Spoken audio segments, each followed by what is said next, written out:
لله الملك الودود مالك الملك موسع للعطاء الممدود لا عدد عاد لعطائه ولا حاد لآلائه وهو أعلى أولاد آدم وحواء وأوحى إلى رسوله ما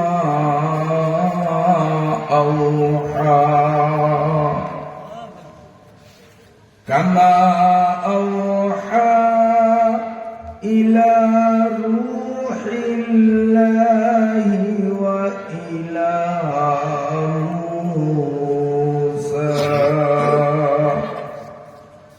لا كما أوحى إلى معطي العسل وإلى موسى اللهم صل وسلم دائما على رسولك محمد المكرم الأكرم صعيد السماء وعلى آله الصلحاء السعداء اللهم صل على محمد وعلى آل محمد كما صليت على إبراهيم وعلى آل إبراهيم إنك حميد مجيد اللهم بارك على محمد وعلى آل محمد كما باركت على إبراهيم وعلى آل إبراهيم إنك حميد مجيد أما بعد فأعوذ بالله من الشيطان الرجيم بسم الله الرحمن الرحيم سبحان الذي أسرى بعبده ليلا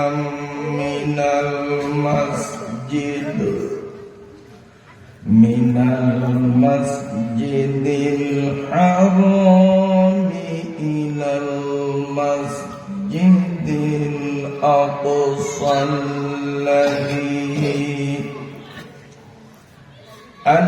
الذي باركنا حوله لنريه من آياتنا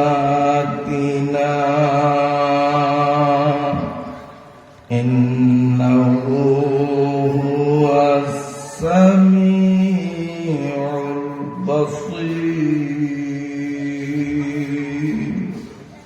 صدق الله مولانا العظيم وصدق نبينا الأمين ونحن على ذلك لمن الشاهدين والشاكرين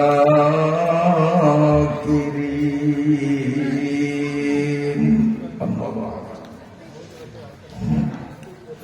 নাসিরবাজি দাখিল মাদ্রাসা ময়দানে অত্র এলাকার একদল নিবেদিত প্রাণ কোরআন প্রেমিকদের দীর্ঘদিনের নিরলস প্রচেষ্টায় এলাকার সর্বস্তরের মুসলমানদের অর্থায়নে মহান আল্লাহ রাব্বুল আলামিনের অপরিসীম দয়া ও অনুকম্পার ফলশ্রুতিতে একটানা 3 দিন ব্যাপী আয়োজিত বার্ষিক ওয়াজ মাহফিলের আজ দ্বিতীয় দিনের সমাপনী পর্বের শ্রদ্ধাভাজন সম্মানিত সভাপতি দিগার হযরত উলামা ইকরাম, আমার দিনী ভাইরা, পর্দার আড়ালের সম্মানিতা মায়েরা, বোনেরা ও মেয়েরা, ইন্তেজামিয়া কমিটির পরামর্শক্রমে পবিত্র কোরআনুল কারীমের 15 নম্বর পারার 1 নম্বর সূরার প্রথম আয়াতখানা আপনাদের সামনে তিলাওয়াত করলাম। সূরাটির নাম সূরা বানী ইসরাঈল। পবিত্র সূরাটিতে আয়াত সংখ্যা সর্বমোট 111। এই 111 আয়াত বিশিষ্ট সূরাতু বানী ইসরাঈলের 1 নম্বর আয়াতখানা আপনাদের সামনে তিলাওয়াত করলাম। রব্বুল আলামিন যদি তৌফিক দান করেন, তিলাওয়াতকৃত আয়াতের শাব্দিক অর্থ তৎসঙ্গে প্রাসঙ্গিক ব্যাখ্যা সম্বলিত অতীব গুরুত্বপূর্ণ দিক নির্দেশনামূলক জরুরি আলোচনা উপস্থাপন করার মনোনিবেশ করলাম ইনশাআল্লাহ। যেই মহান রব্বুল আলামিন আমাদেরকে দুনিয়ার সকল ব্যস্ততা থেকে আলাদা করে কিছু সময়ের জন্য পবিত্র কোরআনুল কারীমের মাহফিলে আলেম উলামাদের সোহবতে বেগুনা মাসুম নিষ্পাপ ফেরেশতাদের সোহবতে সুস্থ শরীর নিয়ে যথাসময়ে উপস্থিত হওয়ার তৌফিক দান করলেন, সেই রব্বুল আলামিনের পাক দরবারে শুকরিয়া জানাই আলহামদুলিল্লাহ। সম্মানিত উপস্থিতি, আমি মঞ্চে আসার আগে আলোচনা করেছিল, আমার ছোট ছিল, বলুন আলহামদুলিল্লাহ।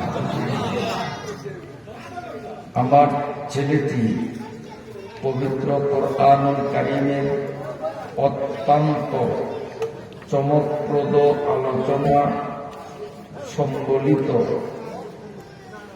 সূরাতু আল-ওয়াকিয়া থেকে তিলাওয়াত করেছে। সময় সংকীর্ণতার কারণে তিলাওয়াতকৃত আয়াতের ব্যাখ্যা আপনাদের সামনে বলতে সক্ষম হয়নি। তবে আপনারা তার মুখ থেকে একটা শব্দ কয়েকবার শুনছেন। সূরার নাম ওয়াকিয়া। সূরাটা শুরুও করা হয় সেই শব্দ দিয়ে, ইযা ওয়াকাআতিল ওয়াকিয়া। ওয়াকিয়া শব্দের আবিধানিক অর্থ হল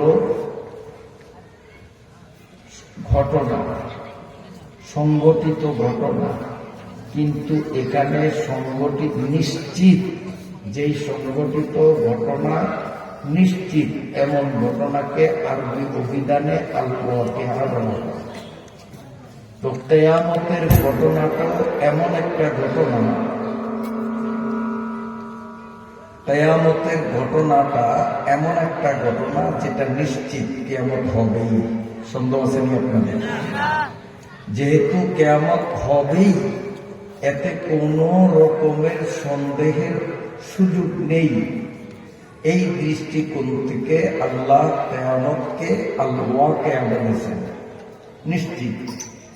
কিয়ামত যে নিশ্চিত, দুনিয়া ধ্বংস হবে, আসমান জমিন পাহাড় পর্বত চন্দ্র সূর্য গ্রহ নক্ষত্র সব কিছু ধ্বংস হয়ে যাবে, শুধুমাত্র এক আল্লাহ ছাড়া আর কিচ্ছু থাকবে না, ফেরেশতারাও ধ্বংস হয়ে যাবে।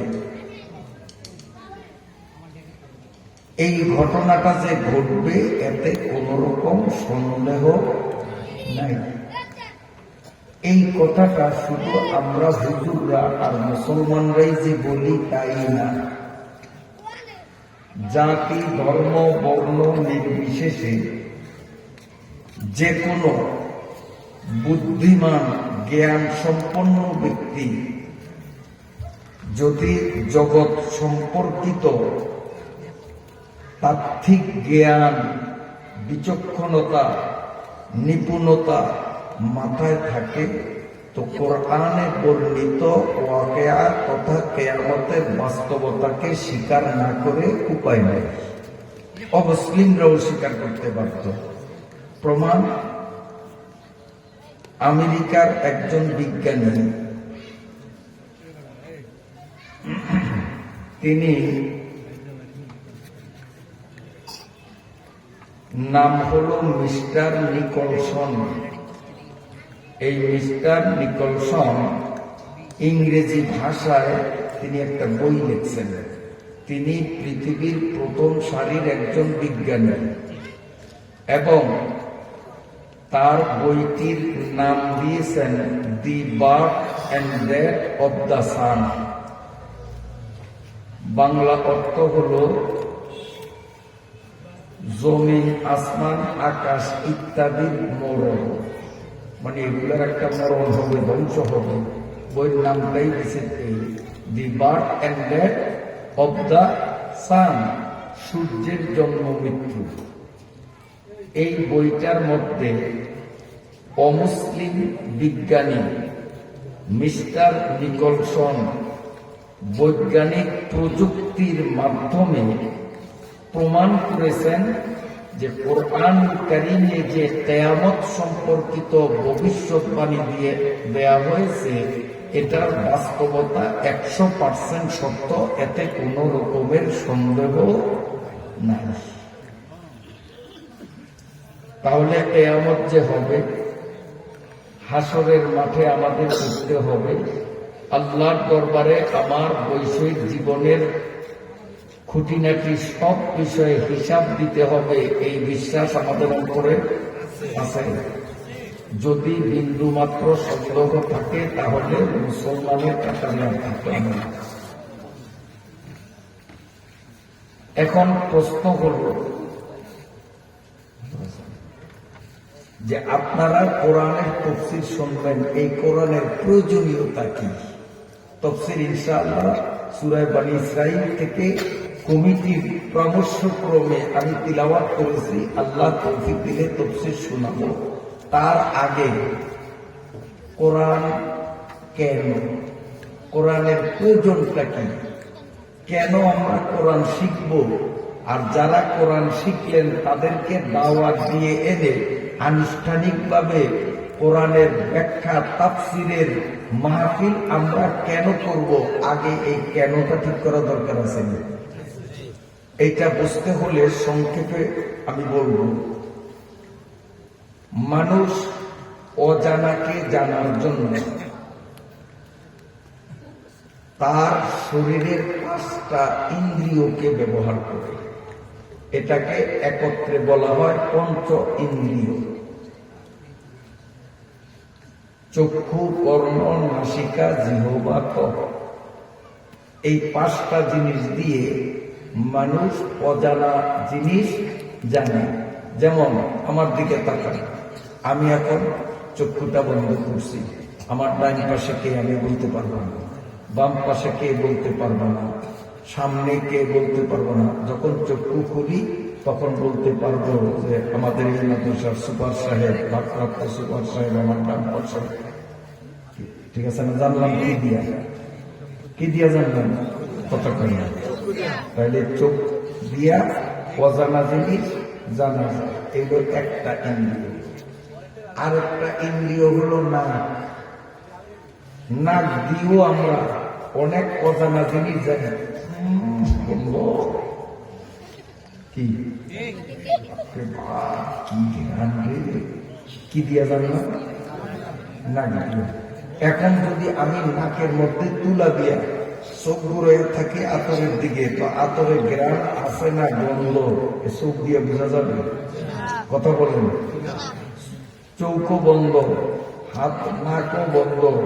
যদি হাত দিয়ে আতরের মধ্যে ডলাডলি করি, তো আতর কি গ্রাম না গ্রামহীন হাত দিয়ে বোঝা যাবে? তো গ্রাম বুঝতে হলে কি লাগে আমাদের? নাক দিয়ে আমরা বুঝি যে গ্রাম না গন্ধ। আসেন, এই গেল পঞ্চ ইন্দ্রিয়ের দুইটা, চক্ষু, নাক, কর্ণ। কান দিয়েও আমরা অজানা জিনিস জানি। যারা মাহফিলে আসছেন তারা চোখ দিয়া জানছেন যে এখন ইয়াসিন নবীপুরি কথা বলে। আর যারা এখনো প্যান্ডেলে ঢোকেন নয়, আমাকে দেখেন না, কিন্তু আমার কণ্ঠ শুনে, আমার কথার আওয়াজ শুনে তারা কান দিয়ে বুঝতে পারতেছেন যে এখন কে কথা বলতেছে। বুঝতে পারি কিনা? তাহলে কান দিয়েও অজানা জিনিস জানা যায়। গেল তিনটা। 4 নম্বর জিহ্বা। জিহ্বা দিয়ে অজানা জিনিস জানা যায়। এই আমার দিকে তাকান।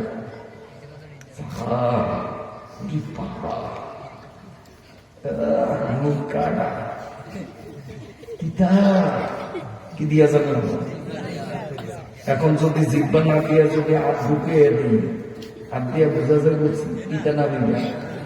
নুন কাটা, হলুদ বেশি না কম, হাত দিয়ে বোঝা যাইব, চোখ দিয়া বোঝা যাইব, কান দিয়া বোঝা যাইব, নাক দিয়া, কি দিয়া? ঠিক আছে, কটা গেল? 3টা। কোরআনের প্রয়োজন কি আমি এটা বুঝাইতেছি, তারপরে কোরআন চিনলে তারপরে কোরআনের তফসির শুনবো। আগে কোরআনের চিনাই কোরআন কি জিনিস। কটা গেল? হিসাব রাখবেন। কটা গেল?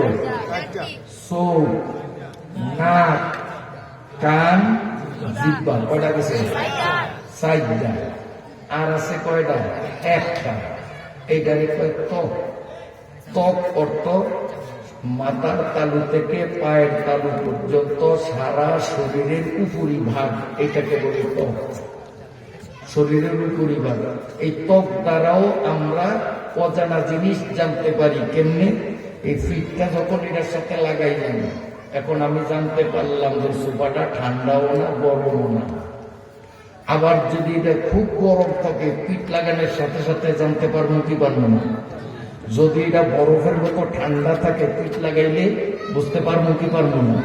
তাহলে আমরা এই ত্বক দ্বারা, ত্বক মানে শরীরের উপরের অংশ, এই যে জিনিসগুলি দিয়া অজানা জিনিস আমরা জানি।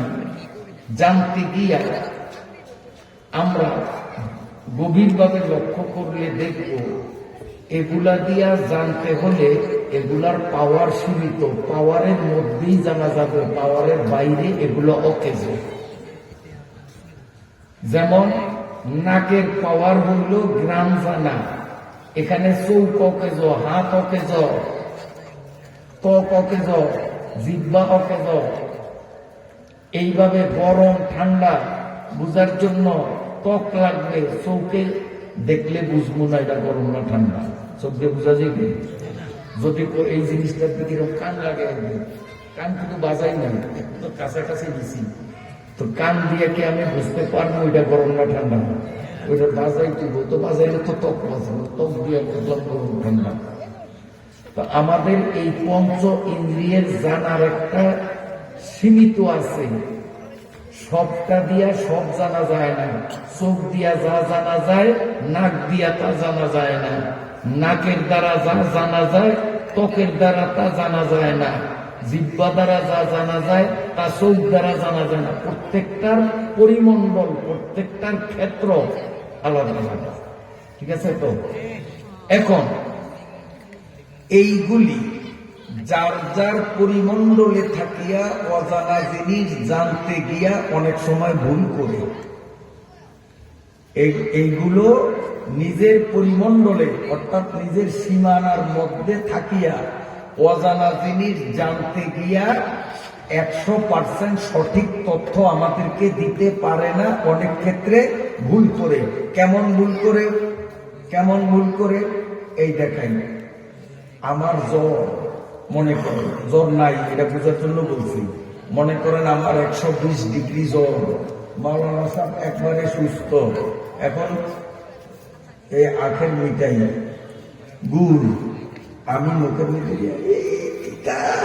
জরুর মানুষের মহে মিডের শাক মিডা লাগবো না তিতা লাগবে, তিতা আমার কাছে কেমন লাগবে? কথা বোঝেন না। জরুর মানুষের কাছে মিডের শাক মিডা লাগবে না তিতা লাগবে? তিতা লাগবে।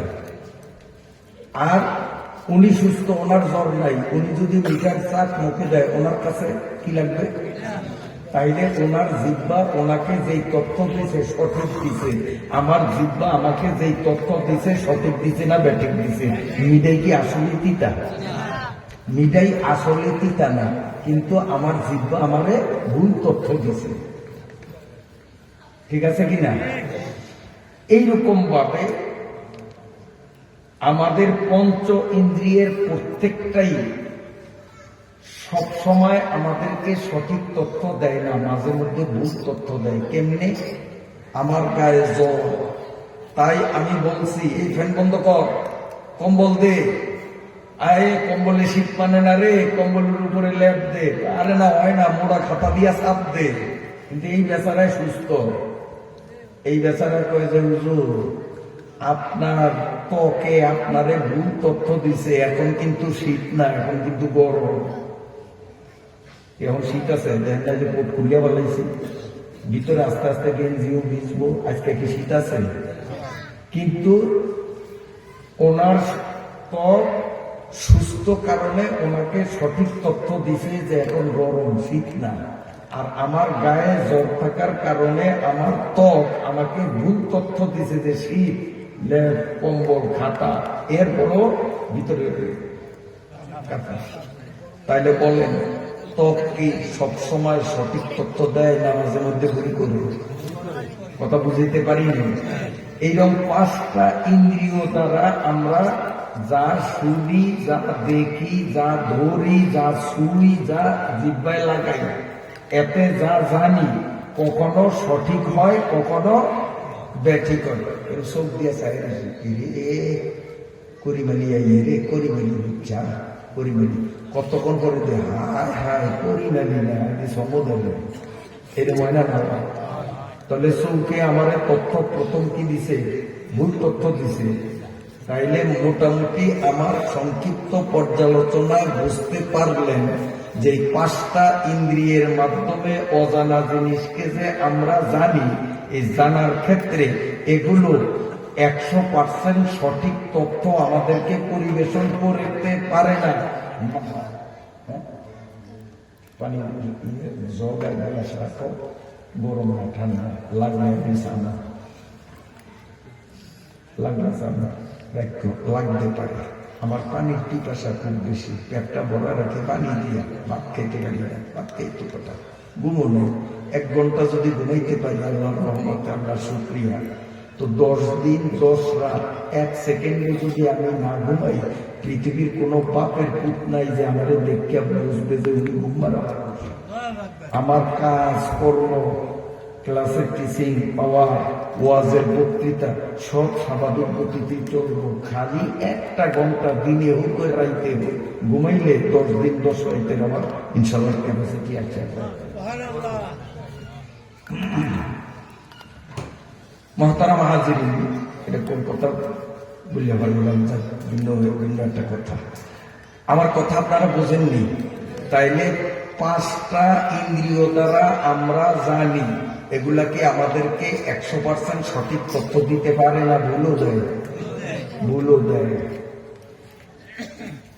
এই পঞ্চ ইন্দ্রিয়কে কন্ট্রোল করে আরেকটা জিনিস, সেটার নাম হইল ব্রেন।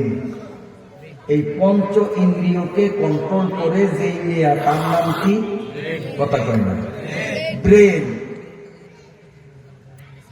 ওনার ব্রেন আমাকে বলতেছে যে মিয়া আপনার জ্বর, এই জন্য আপনার কাছে শীত লাগে, এখন কিন্তু আজকে শীত নাই।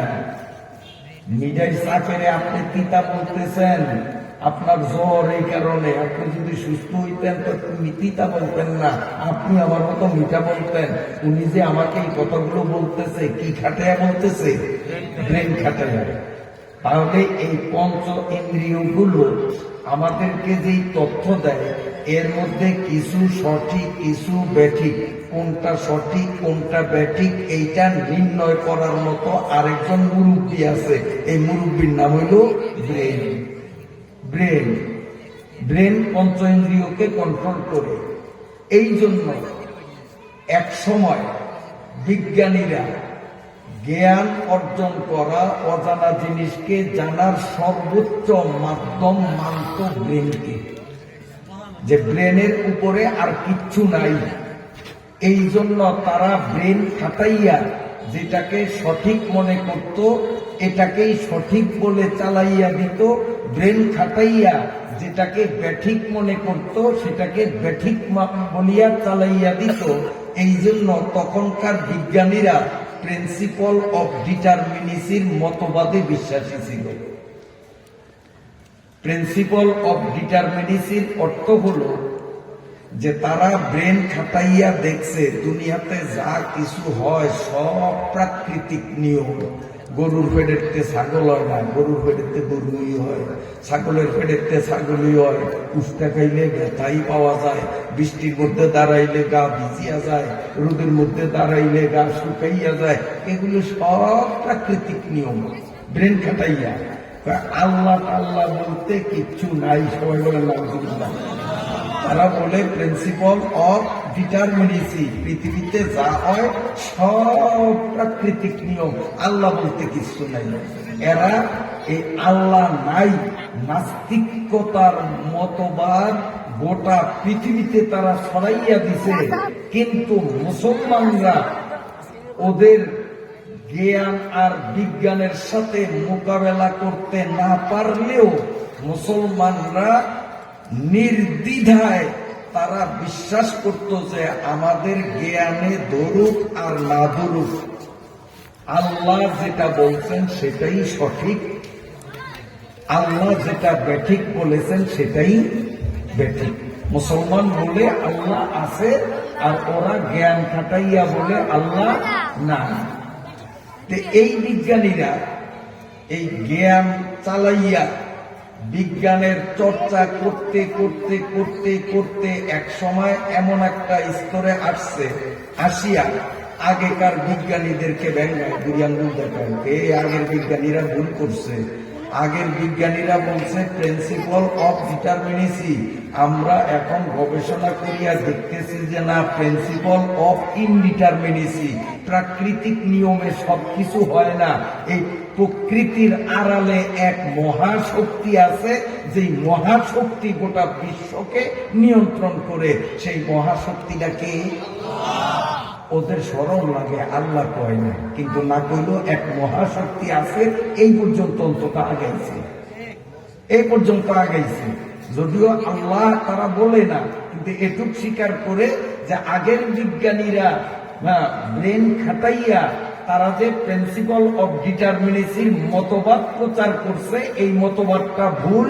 আমরা এখন ব্রেন খাটাইয়া দেখলাম যে প্রিন্সিপাল অফ ইনডিটারমিনিসি, অর্থাৎ এই প্রকৃতির আড়ালে এক মহাশক্তি সদা কার্যরত, তার ইঙ্গিতেই সবকিছু সংগঠিত হয়। তাহলে একটা পাগাইছে কিনা? এখন আমার এতটুকুন আলোচনা বুঝলে আপনারা বলেন, পাঁচটা ইন্দ্রিয় আমাদেরকে কখনো সঠিক তথ্য দেয়, কখনো ব্যাঠিক তথ্য দেয়। আমাদের ব্রেন, আমাদের বিজ্ঞান আমাদেরকে কি শতভাগ সঠিক তথ্য দেয় না মাঝে মধ্যে ভুল তথ্য দেয়? কথা বুঝেন না? ওই যে এখনকার বিজ্ঞানীরা আগের বিজ্ঞানীদেরকে বলে যে বেটারা তোরা ভুল কইছ, তোরা বলছ প্রাকৃতিক নিয়মে হয়, তবু থিওরি ভুল। আসলে প্রাকৃতিক নিয়ম হয় না, পিছনে এক মহাশক্তি আছে। তাইলে বোঝা গেল যে ওদের ব্রেন আগের বিজ্ঞানীদের ব্রেন ভুল তথ্য দিছে। এখন বিজ্ঞানীরা আগের বিজ্ঞানীদের তত্ত্বকে ভুল প্রমাণ করে যুক্তির মাধ্যমে, বিজ্ঞান আর সায়েন্সের মাধ্যমে। তাহলে বোঝা গেল ব্রেনও আমাদেরকে পুরাপুরি সঠিক তথ্য দিতে পারে না। ব্রেন নিয়েও তথ্য দিতে গিয়া বলব আরেকটু আগায়। বিজ্ঞানের উন্নতি আর উৎকর্ষতা দিনে দিনে যখন আরো উন্নতির সোপানে পৌঁছল, তখন তারা এক সময় সারা পৃথিবীতে প্রচার করছে যে আমরা পদার্থ নিয়ে গবেষণা করিয়া দেখলাম পদার্থের মূলে আছে 5টা জিনিস। এগুলো যারা দাখিল মাদ্রাসায় সায়েন্স নিয়ে লেখাপড়া করে, কলেজে হাই স্কুলে সায়েন্স নিয়ে যারা লেখাপড়া করে, তারা সহজে বুঝবে। আপনারা কেউ যদি যারা নিরক্ষর আছেন, বুঝতে কষ্ট হলেও ধৈর্য ধরেন, অল্পক্ষণ পরে আপনাদেরকে প্রাধান্য দিয়ে আপনারা যেই কথাগুলি বুঝবেন আমি সেই কথাগুলি বলবো ইনশাআল্লাহ। তবে ওদের যাতে খোরাক হয় কিছু বলতে হবে, কারণ বর্তমানে স্কুলে কলেজে আল্লাহ মাফ করুক মাদ্রাসায় পড়িয়াও আমাদের অনেক যুবকরা নাস্তিক আর মোরতাদ হইতেছে। কথা ঠিক না বেঠিক? নাস্তিকের বাজার গরম। এই জন্য সময়ের দাবি, উলামা ইকরাম এই সমস্ত তথ্যগুলো জাতির সামনে উপস্থাপন করা এটা সময়ের দাবি। কাজে আপনারা একটু ধৈর্য ধারণ করেন, না বুঝলেও সবর করেন, সবরে মেওয়া করবে। আপনাদের সহজ ওয়াজ আসবে। শিক্ষিত লোকদের টার্গেট করিয়ে আমি 2-4 মিনিট কথা বললে আপনারা বিরক্ত হইবেন নি? বলবো। পদার্থ বিজ্ঞানীরা এক সময় পদার্থ নিয়ে গবেষণা করিয়া ব্রেন খাটাইয়া বিজ্ঞানের প্রযুক্তির বলে পদার্থের উপর গবেষণা করিয়া তারা বলছে পদার্থের মূলে আছে 5টা জিনিস। বিজ্ঞানের পরিভাষায় তাকে বলা হয় ক্ষিতি, অপ, তেজ, মরুদ, বোম। এগুলির আমি ব্যাখ্যা দেব না, ব্যাখ্যা দেওয়ার সময় নেই। তাহলে সুবহানাল্লাহ দিয়ে আসরার মধ্যে যাওয়া সম্ভব হবে না, কারণ কালকে তো আমার প্রোগ্রাম নাই, আমার তো আজকেই সব করতে হবে। এই জন্য সংক্ষেপে এতটুকুন, বিজ্ঞান নিয়ে যারা পড়ালেখা করছো তোমাদের জানা আছে, আগেকার বিজ্ঞানীরা বলতো পদার্থের মূলে আছে 5টা জিনিস, ক্ষিতি, অপ, তেজ, মরুদ, বোম। এই মতবাদ গোটা বিশ্ব মানিয়ে নিছে, কারণ ব্রেন খাটাইয়া বিজ্ঞানের প্রযুক্তি চালাইয়া তারা পাইছে পদার্থের মূলে 5টা জিনিস। কাজে দুনিয়া মানিয়ে নিছে। কিন্তু মুসলমানরা মানে নাই, না বুঝিয়াও মানে নাই। কেন মানে নাই? যেহেতু মুসলমানদের কোরআনে পদার্থ সম্বন্ধে এই যে সিনেমা দাম এখন টিকার অনুমতি নেই, বাড়িতে গিয়ে এই পোটলাম কত ওটা পাশ দিবি, চালানারা একটা লইয়ে দিয়ে দিবি, চালানারা লইয়া পোটলাগাও দিয়ে দিবি। আবার যদি কথাগুলি খুব সূক্ষ্ম কথা চলতে আছে, এগুলি সময়ের দাবি। মাদ্রাসায় পড়িয়েও নাস্তিক হয়, স্কুল কলেজে পড়িয়া তো হয়, মাদ্রাসায় পড়িয়েও নাস্তিক হয়। আলেমদেরকে বুড়ি আঙ্গুল দেখায়। আলেমরা কি জানে? আজকে এখানে আমি এখন বলতে লজ্জা লাগে, অপ্রিয় হলেও সত্য, চেহারার দিকে তাকাইয়া আমি যা দেখি, নিরক্ষর যারা লেখাপড়া স্কুলে বা মাদ্রাসায় করে নয়, এই জাতীয় লোকের উপস্থিতি মনে হয় বেশি। আপনারা কি বলেন? যারা মাদ্রাসা অথবা স্কুলে পড়ছে তারা উপস্থিত খুব কম। আমি ভুল বলছি? তারা কম কেন? তারা কম, মোল্লারা কি জানে, হুজুরাই কবরের কথা, আসরের কথা কইব, এছাড়া কি কইব, কি হইতে জানে, এই জন্য আসে না। কাজে শিক্ষিত ভাইরা যারা আছেন মাদ্রাসা লাইনে কিংবা জেনারেল লাইনে, যেইভাবে আপনি শিক্ষা অর্জন করেন, আসুন ময়দানে। আল্লাহর কোরআনের প্রয়োজনীয়তা আছে কি না এটা আগে বুঝবো, তারপরে তাফসীর। কোরআনই যদি না চিনি তো কার করছি শুনবো? কোরআন চিনার দরকার আছে না? তো মুসলমানরা মানে নাই কেন? যেহেতু মুসলমানদের কোরআনের পদার্থ নিয়ে ১৫০০ বছর আগে থিওরি উপস্থাপন করা হয়েছে। যখন দুনিয়াতে বিজ্ঞানের আবিষ্কার হয় নাই, তখনই কোরআন থিওরি দিয়েছে আল্লাহু নূরুস সামাওয়াতি ওয়াল আরদ। তো বিজ্ঞানীদের থিওরি কোরআনের এই আয়াতের সাথে সাংঘর্ষিক হয়, মুখামুখি হয়। এখন বিজ্ঞানীরা তো কীর্তি তেজ মরুক বুম তারা যুক্তি তর্ক দিয়া প্রমাণ করিয়া জগৎবাসীদের দেখাইয়া দিতে পারছে, কিন্তু মুসলমানরা আল্লাহুল নূরুস সামাওয়াতি ওয়াল আরদ এইটাকে বিজ্ঞান প্রযুক্তির মাধ্যমে বুঝাইয়া দিতে না পারলেও মুসলমানরা কোরআনের সামনে মাথা নত করে তারা স্বীকার করছে আল্লাহ যে থিওরি দিচ্ছেন এইটাই ঠিক, বিজ্ঞানের থিওরি ঠিক না। মুসলমান আমরা মুসলমানি বাবা তো কইরে খাওয়া বন্ধ করছি, তবু খাওয়া চালু থাকবো। আমি কি ঢাকার তো নেই জানি, আমরা চিনাস না। আমার বাড়ি এই ওয়াজ আমার বর্তমান না যায়। এই যে বিয়ালে তোরা গজল টজল করছে সব আমার ঘরে বইয়া শুনছি। মাগরিবের পরে ওয়াজ করছে, রোহিত মিস্ত্রির দল বলেছেন বেগুনে ওয়াজ শুনছি। আমার বাড়ি কি দূরেই নেই। আমি যে গরম আমার সামনে বেয়া দেবী করবি আর কিচ্ছু কবো না। আমি এলাকার ফোলা না, তাল বেতাল থেকে একটা থাপড়ে কান গরম করে দেব।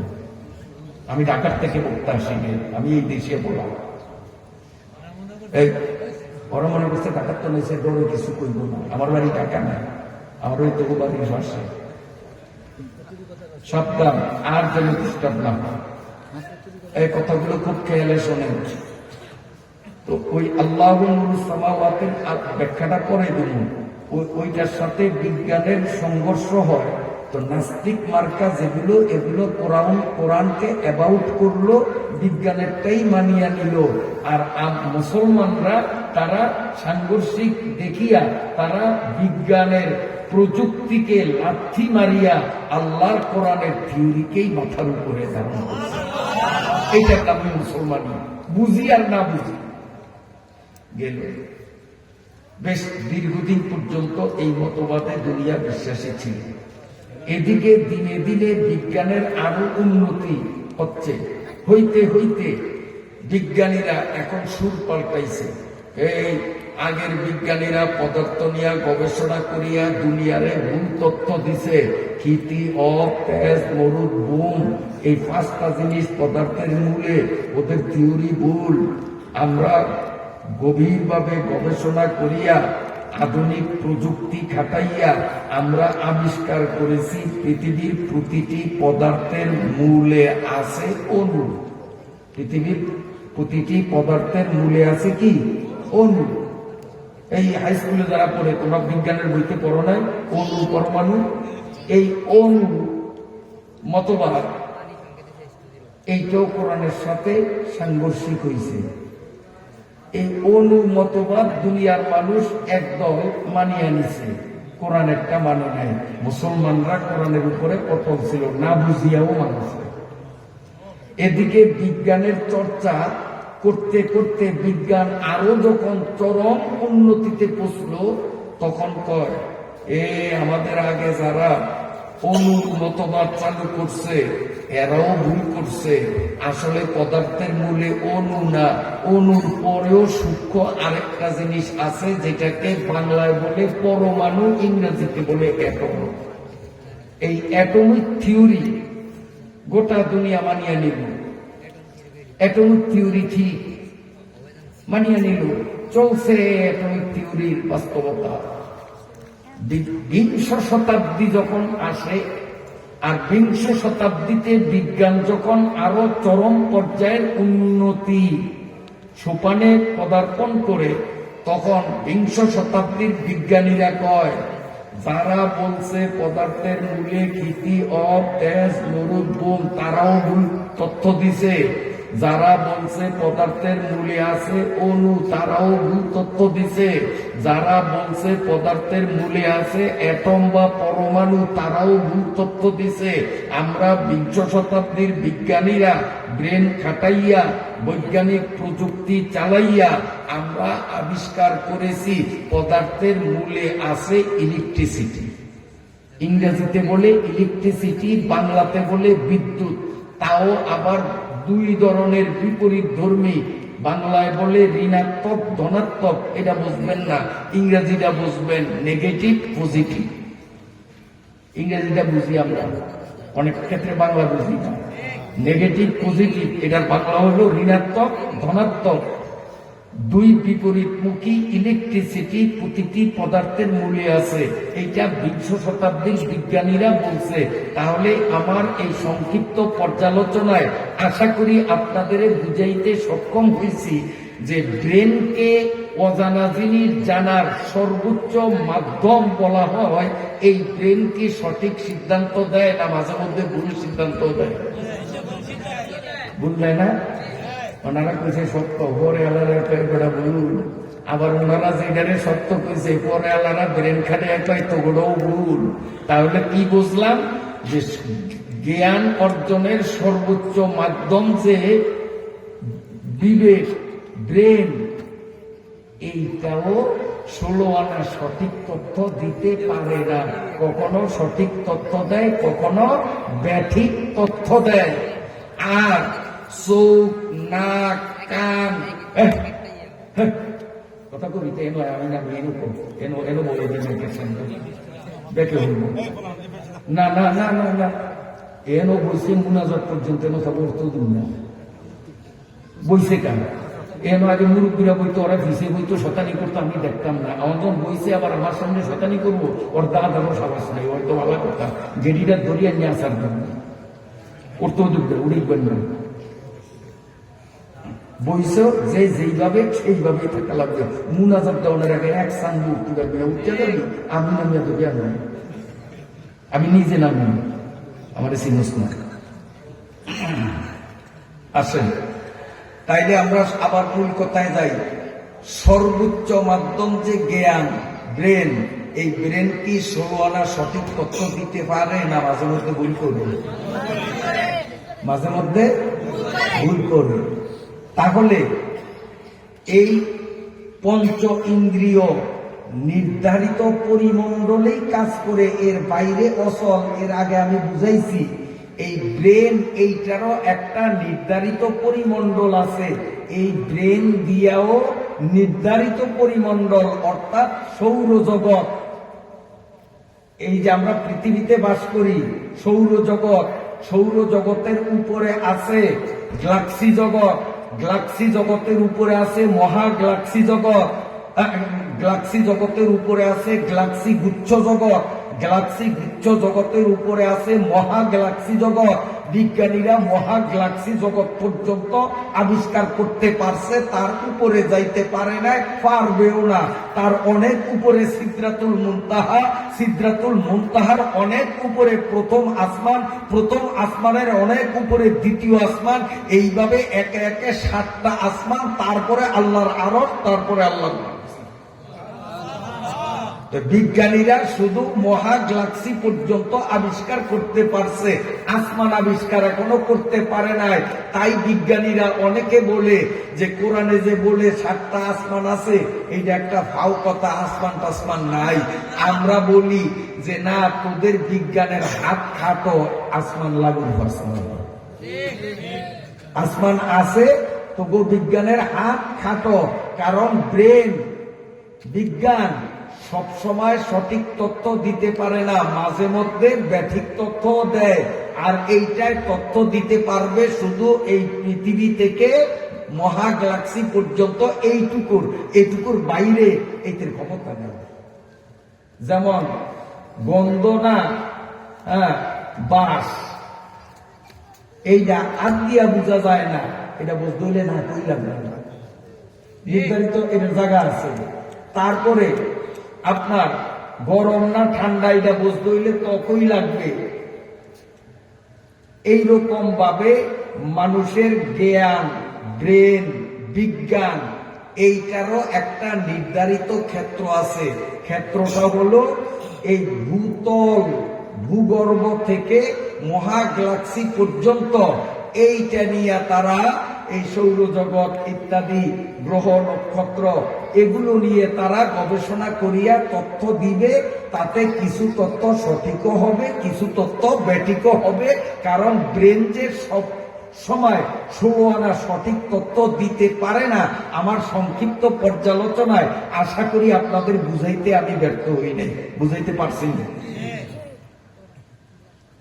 তাহলে ব্রেনও অকেজন, তার নির্ধারিত সীমানার বাইরে অকেজন, আবার নির্ধারিত সীমানার মধ্যেও 16 আনা সঠিক তথ্য দিতে পারে না। তাহলে ব্রেনের সীমানা যে দূর, এই সীমানার বাইরেরটা ব্রেন দিয়ে কি জানা যাবে? বিজ্ঞান দিয়ে জানা যাবে? তো বাইরেরটা জানার জন্যই দরকার হলো ইলমে ওহী বা আল কোরআন। এবং আল কোরআন এমন, আল্লাহ নিজে চ্যালেঞ্জ করেছেন, this is the holy Quran, no doubt it in যালিকাল কিতাব লা রাইবা ফি।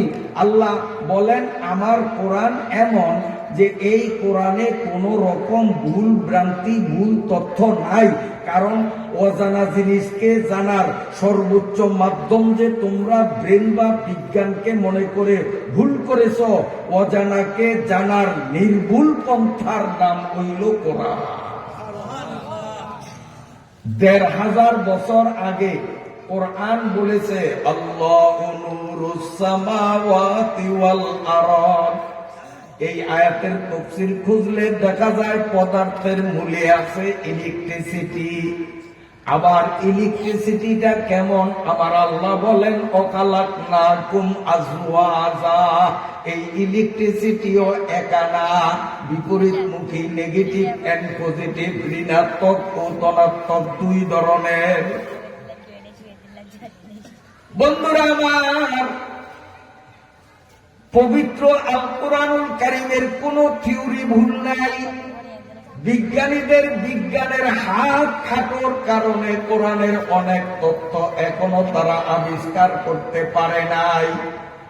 উন্নতি করতে করতে অনেকটাই আবিষ্কার করিয়া কোরআনের কথা যে সত্য এটাই বিজ্ঞান প্রমাণ করছে।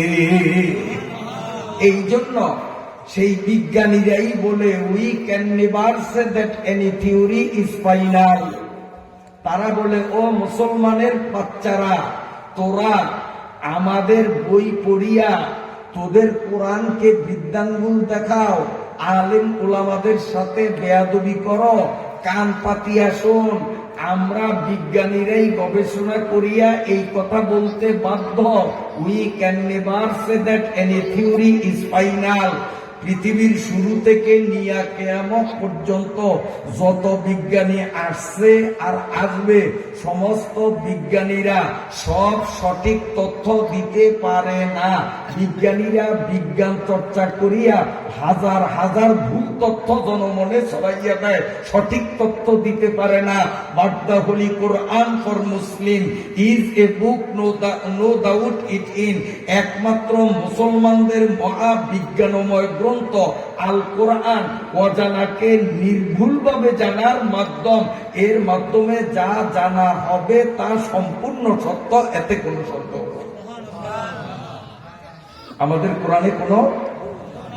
আচ্ছা, আরেকটা উদাহরণ দেই, তারপরে সুবহানাল্লাহ যেতে দেখুন। এই দুঃসংবাদ শুনলে আপনারা কি করেন? আলহামদুলিল্লাহ।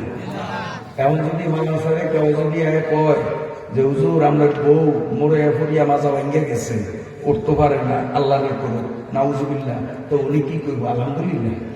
কি করব? নাউজুবিল্লাহ কি করব? ইন্না লিল্লাহ। কি করব? ইন্না লিল্লাহ। একদিন রসুল আর হযরত আয়েশা ঘরের মধ্যে হঠাৎ বাতাসে কফি গেছে লিপিয়া। কফি তো বোঝেন, সেরাক। এখন তো ফলাফলের সেরাক শিখে কিন্তু ইতিহাস পড়াইয়া ফলাইনে তো সেরাক চিনে না। আগের আমলে কইতো কয় সেরাকের নিচে অন্ধকার, বাতির নিচে অন্ধকার, এর একটা কথা আছে না? কিন্তু এখনকার ফলাফল যেই যুগে বাস করে, যুগ গেছে উল্লেয়া, এখন হলো বাতির উপরে অন্ধকার। বাতির তলে অন্ধকার না, এই যে বাতি, বাতির উপরে কিন্তু অন্ধকার। এই যে কোনায় যে বাতিটা লাগাইছে এটা রূপে কি অন্ধকার, তলে আলো। আর আগে কিন্তু বাতির তলে অন্ধকার। আগে আগায় দৌড়লে বদনালয়ে দিত বিল পাতালে দৌড়। বাথরুম আসছিল বাড়ির থেকে আধা মাইল দূরে, কেউ মুরুপিরা নামি সরতা কেউ কেউ কই যান একটু বাগানা করতে যাই, বদনালয়ে দৌড়ান। আর এখন যুগ গেছে উল্টাইয়া, এখন বিলের তোলে বাড়ির দিকে দৌড়ায়, ঘরের দিকে কেউ এরকম দৌড়াদৌড়ি করেন, একটু আগতে যাই, বাড়ির যাই, আগতে যাই। এখন আগতে ঘরে কি দেওয়ালের এই পাশে খায়, এই পাশে আগে ঘরে ঢুক দিই। যুগ গেছে উল্টে, আগে আগতে যাইতো বাইরে, আর এখন আগতে বাইরের তোলে ইয়ে গরম। সত্য না মিথ্যা? যুগ গেছে উল্টে। আল্লাহ যাও, আমি বলতেছিলাম যে মুসলমানদের কোরআন যে সত্য, এটা বুঝাইতে গিয়ে আপনাদের বলি, দুঃসংবাদ শুনলে কি করতে হয়? সবাই কর না, এই যে মেসাল দিয়েছি, আয়েশা আর রসুল ঘরের মধ্যে বাতাসে কফি নিভিয়া গেছে, হুজুরে কয় ইন্না লিল্লাহি ওয়া ইন্না ইলাইহি রাজিউন। এখন যদি আসুক্কা কারেন্ট নিভিয়া যায়, তা আপনারা কারেন্ট নিভিয়া গেলে কোন দোয়া পড়বেন? কোনো বোঝেন নয়।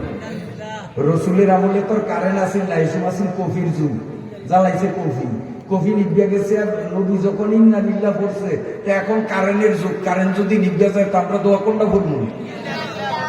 ইন্না লিল্লাহি না কোনো হায় হায় হায় হায়। অনেকে কারেন্ট গেলি একটা হায় হায়, এই হায় হায় কারেন্ট যাওয়ানোর দোয়া না। কারেন্ট যাওয়ানোর দোয়া কি কয়? কোন ইন্না লিল্লাহি।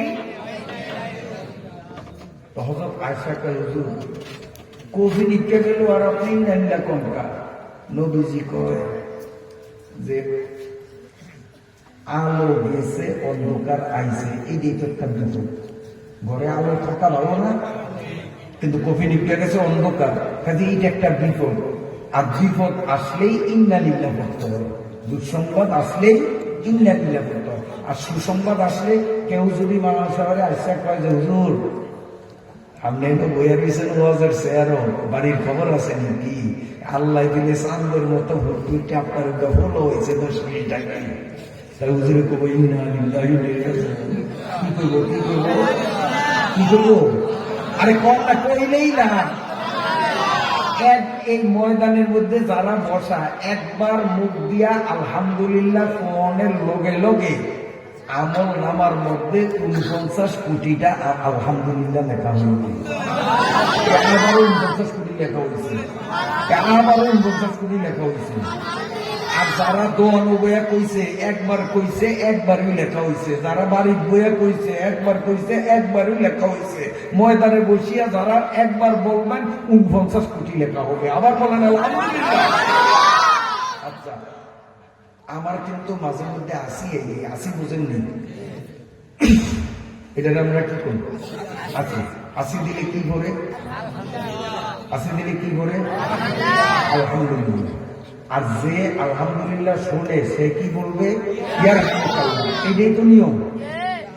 এখন লন্ডনের একজন খ্রিস্টান ডাক্তার, ভালো করিয়া শুনিয়েন, কোরআন চিনাইতে আসি, তারপরে কোরআন চিনলে কোরআনের তফসির হবে। লন্ডনের একজন খ্রিস্টান ডাক্তার সে চিন্তা করে যে মুসলমানদের ধর্মের নিয়ম হলো দুঃসংবাদ পাইলে ইন্না লিল্লাহ, সুসংবাদ পাইলে আলহামদুলিল্লাহ। তো 1500 বছর আগে মুসলমানদের নবী মুসলমানদেরকে কেন শিখাইয়া গেলেন যে আসি দিলে তোমরা আলহামদুলিল্লাহ কইও? আসির মধ্যে তো সুসংবাদও নাই, দুঃসংবাদও নাই, এখানে তো ইন্না লিল্লাহও নাই, আলহামদুলিল্লাহও নাই। তারপরেও নবী আলহামদুলিল্লাহ কেন শিখাইছে? এটা বিজ্ঞানীর মাথায় ঢুকছে প্রশ্ন। কারণ এখানে সুসংবাদও নাই, দুঃসংবাদ নাই। আসি একটা আইসি, আসি একটা দিয়ে দিছি, কেন তো সুসংবাদ নাই, দুঃসংবাদ নাই। কাজে ইন্না লিল্লাহরও প্রশ্ন নাই, আলহামদুলিল্লাহরও প্রশ্ন নাই। নবী কেন আলহামদুলিল্লাহ শিখাইছেন? আর মুসলমানদের নবী, মুসলমানদের আল্লাহ তো কোনো সময় মিছা কথা কয় না। অবাস্তব কথা কয় না, অবৈজ্ঞানিক কথা কয় না। ইয়াসিন অল কুরআনিল হাকিম, এই কোরআন হলো বিজ্ঞানময় গ্রন্থ। পুরা কোরআনটাই একটা বিজ্ঞান। তাও কেমন বিজ্ঞান? যেই বিজ্ঞানের মধ্যে অজানাকে জানার ক্ষেত্রে ভুল তথ্যের অবকাশ নাই, যা তথ্য 100% সত্য। করেন না জমে এসে কাল কারণ কাল আখিরি মুনাজাত প্রধান অতিথি আইব, সুবহানাল্লাহ যা করলে তো হরিয়ে যাবো, কাল করতুন কমবো, এই কথা জমা রেখে দিয়েছে। ওই খেলা আগে একবার সুবহানাল্লাহ ময়দানে বসছেন যারা, তারা একবার বলবেন খাতায় 49 কোটি সুবহানাল্লাহ জমা হবে। আর বাড়িতে রাস্তায় দোকানে বসিয়া একবার সুবহানাল্লাহ কইব, খাতায় একবার সুবহানাল্লাহ লিখবো।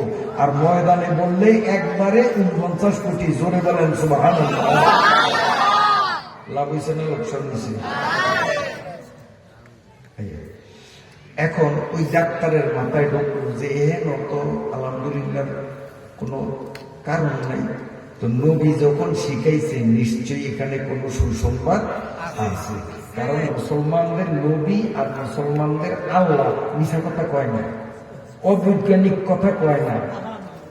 তো এখানে যখন আসি দেওয়ার পরে আলহামদুলিল্লাহ শিখাইছে, নিশ্চয়ই এখানে কোনো সুসংবাদ আছে, আমি এটা আবিষ্কার করতে হইব।